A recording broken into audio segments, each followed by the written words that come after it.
దేవునితో మాట్లాడేవారు లేకపోతే ప్రార్థన చేసేవారు ఉంటే చేతులెత్తి చూపిస్తారా? అందుకనే అపవాది ఇంతగా వెళ్తున్నాడండి సంఘాలని.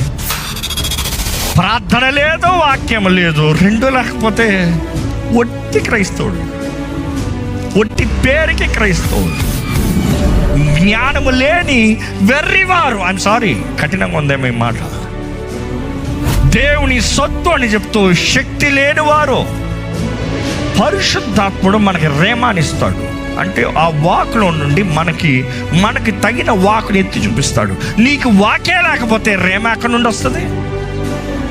నీకు వాకే లేకపోతే దేవుడు నీ జీవితంలో ఇప్పుడు ఈ పరిస్థితుల్లో ఏం చేయమంటున్నాడో ఎలా తెలుస్తుంది?